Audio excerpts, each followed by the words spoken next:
మాజీ మంత్రి వివేకానంద రెడ్డి హత్య కేసులో అప్రూవల్గా మారినటువంటి దస్తగిరి నిన్న నాంపల్లి కోర్టు వద్ద కీలకమైనటువంటి సంచలనమైనటువంటి వ్యాఖ్యలు చేశారు. ఏదైతే తనకు ప్రాణహాని ఉంది, అదేవిధంగా పులివెందులలో పోటీ చేయబోతున్నటువంటి ఆసక్తికరమైనటువంటి వ్యాఖ్యలు చేశారు. ఈ నేపథ్యంలో మనతో పాటు డ్రైవర్ దస్తగిరి గారు ఉన్నారు. ఆయన అడిగి తెలుసుకునే ప్రయత్నం. చెప్పండి, అసలు ఎందుకు మీకు ప్రాణహాని ఉంది, ఏంటి? ప్రాణహాని అనేది ఒకటే కాదు, అయితే పూర్తి స్థాయిలో నన్ను అక్రమ కేసులు పెట్టి అన్యాయంగా అరెస్ట్ చేసి, ఎందుకంటే అరెస్ట్ చేయడం కూడా గల కారణం ఏంటంటే అది అసలు కిడ్నాప్ ఎవరిని చేయాల్సిన అవసరం ఏముంది. 2+2 గన్మెన్ ఉన్నారు, 5+5 ఎస్కార్ట్ వెహికల్తో సహా వాళ్ళందరూ ఉన్నారు. వాళ్ళని తప్పించుకొని నేను ఎట్లా చేస్తాను, అసలు పాసిబుల్ అవుతుంది అనేది ఎవరికైనా ఇంకిత జ్ఞానం ఉండడానికి ఎవరికైనా అర్థమవుతుంది. కానీ వివేకానంద రెడ్డి హత్య కేసులు అప్రూవర్గా మారినందుకు వీళ్ళు ఏదో విధంగా నన్ను లొంగ తీసుకోవాలా, బయట మాకు లొంగలే కాబట్టి కనీసం జైల్లో అయినా సరే ఏదో విధంగా ప్రలోభాలకు గురి చేసి లొంగ తీసుకోవాలనే ప్రయత్నంలో నన్ను అరెస్ట్ చేసి జైలుకు పంపడం జరిగింది. అయితే పూర్తి స్థాయిలో అరెస్ట్కు ముందు అక్టోబర్ 30వ తారీఖున నన్ను 1:30-2 ఆ ప్రాంతంలో వాళ్ళ కస్టడీలోకి తీసుకున్నారు. కానీ డిలే ఎందుకు, ఒకవేళ వాస్తవంగా నేను కిడ్నాప్ చేసినా, వాస్తవంగా రియల్గా కిడ్నాప్ చేసి చిక్కిందంటే వాళ్ళు అప్పుడే వెనకమ్మడి స్టేట్మెంట్లన్నీ తీసుకొని సాయంత్రానికి మెజిస్ట్రేట్ ముందర హాజరుపరచాలా. ఆ విధంగా చేయాలి. అక్టోబర్ 30వ తారీఖు నన్ను కస్టడీకి తీసుకొని 31వ తారీఖు సాయంత్రము మెజిస్ట్రేట్ గారి ముద్ర హాజరుపరిచినారు. అయితే ఆ మధ్యలో జరిగిన విషయం ఏంటంటే పూర్తి స్థాయిలో ఎవరైతే ఎర్రగుంటకు సంబంధించిన సిఐ ఈశ్వరయ్య అనే అతను, అటు నుంచి డిఎస్పీ నాగరాజు అనే అతను పూర్తి స్థాయిలో వివేకానంద రెడ్డి కేసులో నువ్వు అప్రూవర్గా మారి తప్పు చేసినావు, నీ వల్ల వయస్సు వాళ్ళు చాలా ఇబ్బందులు పడుతున్నారు, వాళ్ళకు నువ్వు సహకరించు, ఒక ప్రెస్ మీట్ పెట్టి సిబిఐ రామ్ సింగ్ గారు నిన్ను తీవ్రంగా కొట్టి ఈ విధంగా చెప్పించినారనే పాయింట్ నువ్వు చెప్పాలా. ఆ విధంగా చెప్తే నీకు ఇబ్బంది లేకుండా నీకు ఏదానికైనా డబ్బులు కానీ ఏదైనా కానీ మాట్లాడుకోవాలంటే ఎమ్మెల్యే సుధీకర్ రెడ్డి, అటు నుంచి అవినాష్ రెడ్డి వీళ్ళందరూ కూడా వచ్చి మాట్లాడతారు, నువ్వు ఆలోచన చేయి అని చెప్పినారు. దాన్ని నేను తిరస్కరించినాక వాళ్ళ మాట వినలేదని చెప్పి జైలుకు పంపడం జరిగింది. నా 3.5 నెలల నుంచి సతాయించడం జరిగింది జైల్లో. అంటే మీరు ఒక కీలకమైన వ్యాఖ్య చేశారు, ఏదైతే నన్ను అదే దొండ్లవాడ శంకర్ రెడ్డి వాళ్ళ కొడుకు కలిశాడు అని. ఎప్పుడు కలిశాడు?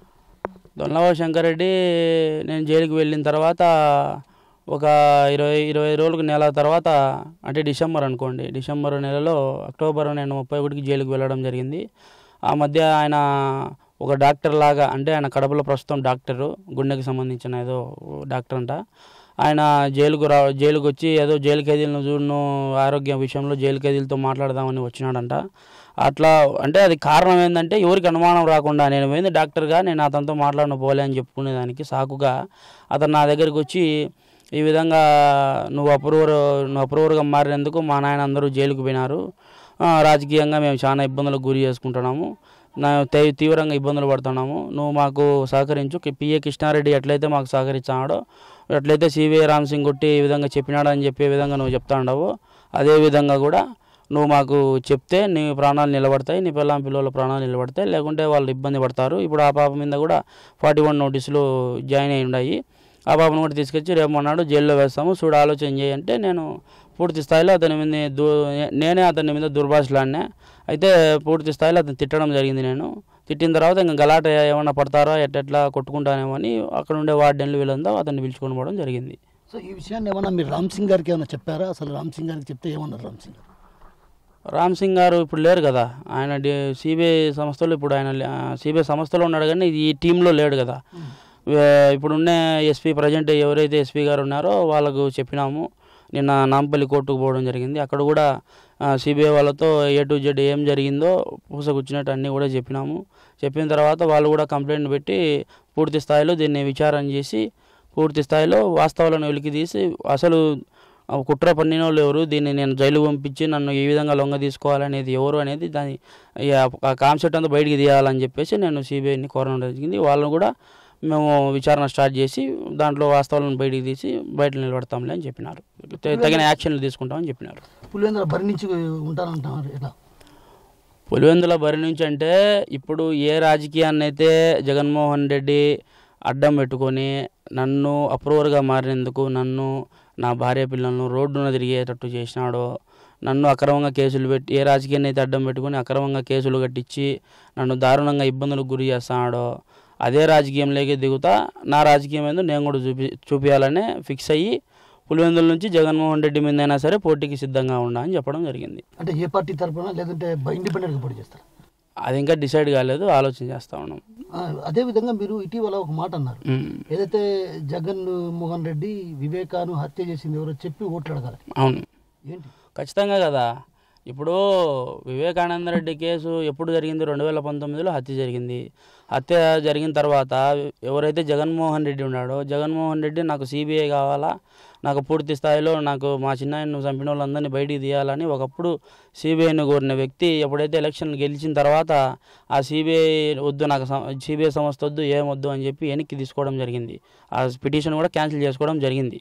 ఏదైతే కోర్టులో వేసి ఈ విధంగా సిబిఐ నాకు సంస్థ కావాలా అని చెప్పి అడిగినందుకు మళ్ళా ఎప్పుడైతే గవర్నమెంట్ ఫామ్ అయితే ఇంకా నాకు వద్దని చెప్పినాడు. వద్దని చెప్పిన తర్వాత ఈ 5 ఏళ్ల గవర్నమెంట్లో వివేకానంద రెడ్డి కేసులో ఏదైనా కానీ మెరుగైన అంటే విచారణ ఏదైనా జరిగిందా, లేకుంటే ఏదైనా అతను ఈ కనీసము ఎప్పుడైతే నేను జగన్మోహన్ రెడ్డి గవర్నమెంట్లోనే కదా నేను అప్రూవర్గా ఉండింది, మారిన తర్వాత ఒకవేళ అతనికి సంబంధం లేదు అనుకుందాం, సంబంధం లేదని అనుకుందాం, సంబంధం లేనప్పుడు అతను ఎందుకు సైలెంట్గా ఉంటాడు? ఏ విషయమై సైలెంట్గా ఉంటాడు అంటే అప్పుడే ప్రెస్ మీట్ వాళ్ళు వెనక మీడే పెట్టచ్చు, పెట్టి దస్తగిరి చెప్పేటన్ని అబద్ధాలు, ఈ విధంగా మేము కూడా కోర్టుకు పోతాం, మేము కూడా ఇంకో సిబిఐ సంస్థను కొడతాం, లేకుంటే సిఐడి సంస్థను కొడతాం, మాకు ఖచ్చితంగా దీని మీద విచారణ జరపాలా, అది ఏం జరిగిందో అని వాళ్ళు ఎందుకు ఫైట్ చేయలే అంటే వాస్తవంగా వాళ్ళు చేయించినారు, వాళ్ళే అంతా ఉన్నారు కాబట్టి వాళ్ళు దీని మీద యాక్షన్ తీసుకోకుండా ఉండారు.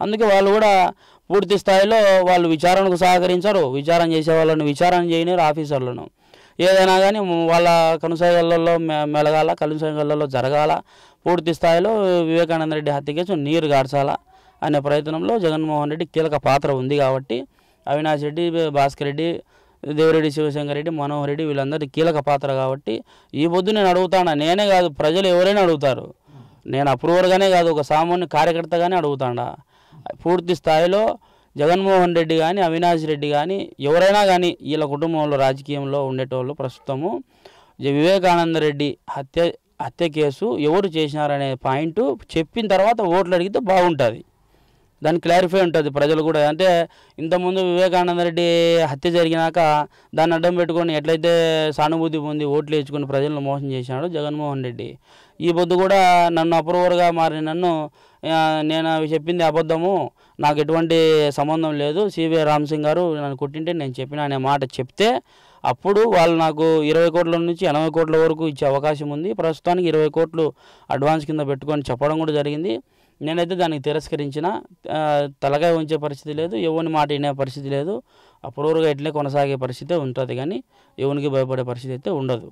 అందుకు అదే విధంగానే జగన్మోహన్ రెడ్డిని అడుగుతాండా ఈరోజు కూడా, నువ్వు ఓట్లు అడగను, నువ్వైనా మీ తమ్ముడైనా ఓట్లు అడగాలంటే ఫస్ట్ వివేకానంద రెడ్డి హత్య కేసు ఎవరు చేసినారనేది క్లారిఫికేషన్ ప్రజలకు ఇచ్చి మీరు కూడా ఓట్లు అడిగితే మీకు బాగుంటుంది, ప్రజలకు కూడా బాగుంటుంది కాబట్టి ఈ మాటలు అడగడం జరుగుతుంది. తనకు ప్రాణహాని ఉన్న మాట వాస్తవమే, అందులో భాగంగానే ఏదైతే కేసులో ఇరికించడం జరిగింది. అయితే ఆ క్రమంలో తాను కూడా డిమాండ్ చేస్తున్నది ఏదైతే గతంలో ఎన్నికల సందర్భంగా జగన్మోహన్ రెడ్డి సానుభూతి పరంగా విజయం సాధించారు. ఇలాంటి పరిస్థితుల నేపథ్యంలో పులివెందులో ఈసారి ఎన్నికలు జరుగుతున్న నేపథ్యంలో కూడా ఆయన వివేక హత్యను అటు పూర్తి స్థాయిలో వివరించిన తర్వాత ఎన్నికలకు వెళ్ళాలి, అదేవిధంగా ప్రజలకు కూడా వివేక హత్యకు సంబంధించి అటు పూర్తి విషయాలను వెల్లడించి ఓట్లు అడగాలన్నటువంటి విషయాన్ని మనతో పాటు ఉన్నటువంటి దస్తగిరి చెప్తున్నాడు. కెమెరా నాగేశ్వరరావుతో కిషోర్, పులివెందుల నుంచి. మరిన్ని వీడియోస్ కోసం ఛానల్ ని సబ్స్క్రైబ్ చేయండి, లేటెస్ట్ అప్డేట్స్ కోసం వాట్సాప్ ఛానల్ ని ఫాలో చేయండి అండ్ లింక్ డిస్క్రిప్షన్ లో ఉంది.